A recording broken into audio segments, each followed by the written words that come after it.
한 철학자의 명언이 여러분들의 성장의 한계를 완전히 부숴줄 겁니다. 제가 이 성공의 원리를 찾기 위해서 수많은 컨텐츠를 여러분들께 전달을 드렸습니다. 그 중에서도 가장 본질적인 게 무엇이냐라고 묻는다면 저는 바로 이 명언을 꼽을 겁니다. 제가 여러분들께 이 명언을 해설드리는 것뿐만 아니라 마지막 부분에는 이거를 내가 어떻게 체화를 할 수 있는지 가이드를 드리도록 하겠습니다. 만약에 여러분들이 이 명언을 가슴속에 품고 하루를 시작하신다면 인생은 반드시 변할 겁니다. 제가 여러분들께 질문 하나 드리도록 하겠습니다. 여러분들은 평소에 어떤 단어들을 사용하고 계신가요? 저는 요즘에 사업에 거의 미쳐 있고 그리고 성장이라는 단어를 정말 많이 쓰고 있습니다. 어떻게 하면 조금 더 비즈니스적으로 성장해서 더 많은 수익을 이끌어낼 수 있을까? 그리고 내가 원하는 인생을 어떻게 하면 펼쳐낼 수 있을까? 이런 것들을 고민하고 있거든요. 그래서 제가 자주 쓰는 단어는 성장과 책임, 목표 이런 단어들을 쓰고 있습니다. 근데 여러분들 이런 도전들을 하다 보면 이런 생각도 들죠. 아, 왜 이렇게 힘드냐? 잘 안 되냐? 우리가 보통 어떤 도전을 하는 데 있어서는 꽤나 어려운 난관들이 있습니다. 그 난관들을 만나게 되면 항상 우리는 좌절을 하게 돼요.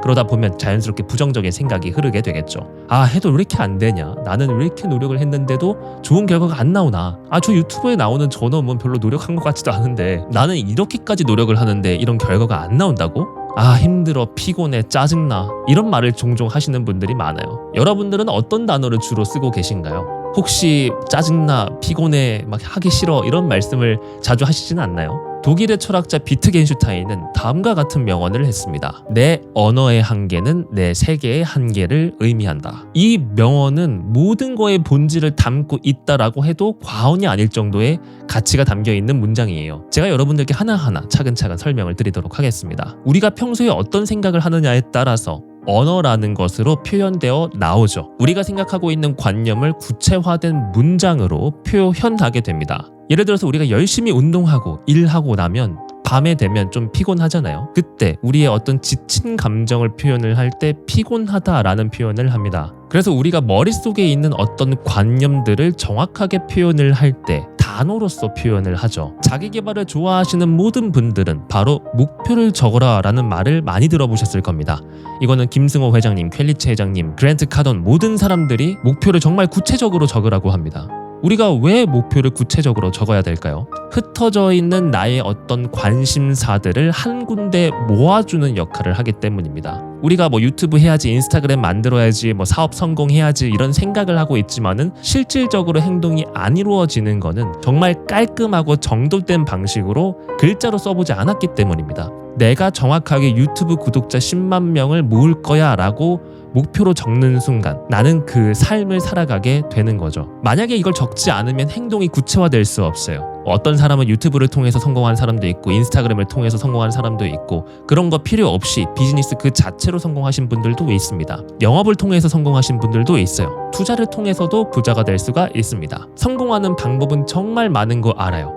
근데 여기서 내가 어떤 걸 선택해야 될까요? 너무 많은 옵션들이 있기 때문에 우리는 추상적으로 생각할 수밖에 없어요. 그러면 추상적인 것들을 구체화시키기 위해서는 반드시 언어로 표현을 해야 됩니다. 내가 유튜브 구독자 10만 명을 모아서 성공하고 싶다라고 적어두게 되면 나는 유튜브를 성공시키면 돼요. 수많은 옵션들 중에서 내가 하나를 선택하고 행동을 구체화할 수 있는 방법들이 생기게 되죠. 이 비트겐슈타인이 말한 이 한계는 실제 내가 못한다가 아니라 테두리가 지어졌다라고 표현하는 게 조금 더 적합합니다. 내 언어의 한계는 내가 지금 쓰고 있는 단어의 범위가 주어진다라고 표현을 하시면 돼요. 비트겐슈타인의 말을 빌리자면 우리의 세계관이 바로 이 문장으로 한계점이 지어지는 겁니다. 그래서 나는 이 목표와 목표가 아닌 것들이 명확하게 구분되기 시작해요.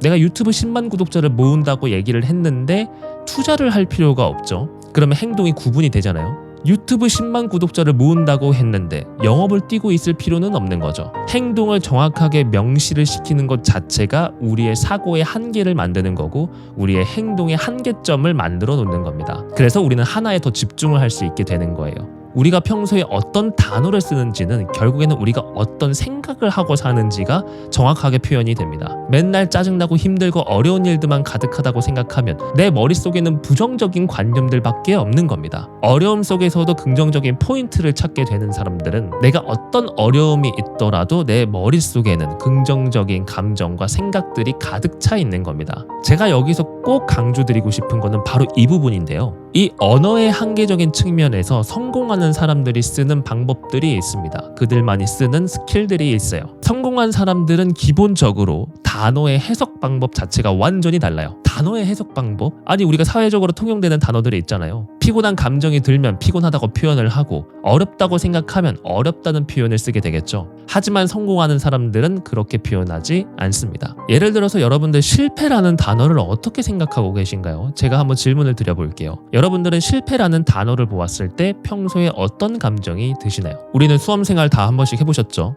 수험생활을 하다 보면 좋은 성적을 받기 위해서 열심히 공부를 합니다. 열심히 공부를 했지만 모의고사 때 원하는 점수가 나오지 않게 돼요. 그때 우리는 실패했다는 생각이 듭니다. 아, 내가 이렇게까지 열심히 했는데 왜 이렇게 점수가 안 나오지? 나는 왜 이렇게 해도 안 되는 사람일까? 라는 생각을 하게 되죠. 대부분의 사람들은 실패라는 생각을 여기서 하게 됩니다. 우리는 실패의 감정을 보통 내가 원하는 결과가 나오지 않았을 때, 그때 우리는 실패했다고 생각해요. 근데 언제나 성장하고 성공하는 사람들은 이 실패의 감정을 느끼지 않아요. 그들은 우리와 같은 실패의 감정을 느끼지 않습니다. 잘 한번 생각해 보세요. 여러분들이 만약에 공부를 했어요. 수능 준비를 했습니다. 나름의 공부 방식으로 공부 시간을 투자해서 좋은 선생님한테 배우러 가서 공부를 했어요. 근데 내가 결과가 좋지 않게 나온 거죠. 나름 내가 연구를 해서 진행을 했는데 결과가 좋지 않은 거예요. 우리가 실패했다는 감정을 느꼈을 때, 이때 우리는 이 생각을 할 수 있게 됩니다. 아, 나 해도 안 되나 봐. 뭐가 문제일까? 우리는 뭐가 문제일까라는 의문점을 실패했을 순간에 느끼게 됩니다. 우리가 실패했다라는 감정을 느껴서야만 그게 가능해요. 다행히게도 우리가 지금 잘못된 공부 방법을 쓰고 있다는 것을 인지하게 돼요. 내가 열심히 시간 투자를 하고 좋은 선생님을 골랐고 좋은 참고서를 골라서 공부를 잘했다고 생각을 하는데, 내가 선택한 공부 방법이 뭔가 잘못됐던 거예요. 그래서 실패라는 감정을 느끼면서부터 아, 이게 잘못됐다라는 거를 알게 되었고, 그때서야 그거를 교정해서 나중에 성적이 좋아질 수 있는 계기가 되는 겁니다. 실패라는 감정을 느꼈기 때문에 그게 가능했던 거예요. 무슨 느낌인지 아시죠? 우리는 실패를 했다. 아, 짜증나, 힘들어.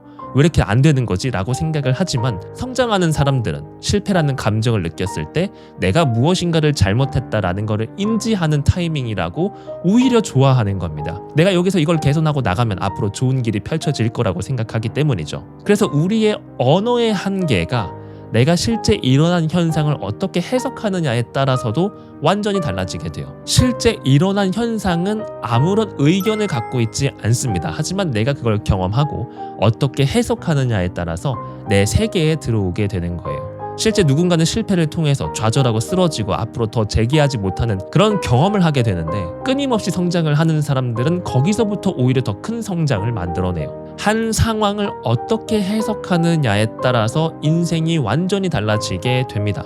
그리고 그거는 단어 표현으로 달라지게 돼요. 내가 실패라는 거를 내가 좌절하는 순간이라고 정의 내리는 순간 안 좋은 결과가 나타나게 될 거고요. 실패라는 거를 내가 오히려 더 성장할 수 있는 타이밍이라고 정의하는 순간 무한 성장이 기다리게 될 겁니다. 그리고 결국엔 내가 원하는 것들을 달성하게 되겠죠. 내가 어떤 방식으로 해석하고 내가 어떤 단어 표현으로 쓰는지에 따라서 내 세계가 펼쳐지게 되는 거예요. 실패하는 세계가 펼쳐지냐, 아니면 실패를 통해 성장하는 세계가 펼쳐지냐. 이제 이 명언이 어떤 의미인지 조금 더 깊게 다가오시죠. 여러분들은 실패를 어떻게 생각하시나요? 그리고 앞으로 어떻게 생각하고 싶으신가요? 지금 여러분들이 정의 내리는 이 단어가 우리의 인생을 펼쳐내게 될 겁니다. 이거는 성공하는 사람들이 너무나 당연하게 본인도 모르게 사용하는 스킬입니다. 여러분들 세계관에서는 우리 주변이 지금 어떤 의미로 펼쳐지고 있나요? 주변의 부정적인 것들 투성인가요? 아니면 모든 것들이 나의 성장을 도와주는 도구인가요? 이 모든 것들은 여러분들이 언어를 어떻게 한계, 규정 짓느냐에 따라서 모든 게 달라집니다. 저는 여러분들이 항상 모든 언어를 성장형으로 쓰셨으면 좋겠습니다. 매일같이 올라오는 작심만일 컨텐츠를 섭취하시다 보면 나도 모르게 성장형으로 모든 것들을 해석하실 수 있게 될 겁니다. 매일 올라오는 컨텐츠를 매일 흡수하셔서 항상 여러분들 세계관에 성장이 깃들기를 바랍니다. 여러분들의 성공 마인드 동반자 작심만일입니다.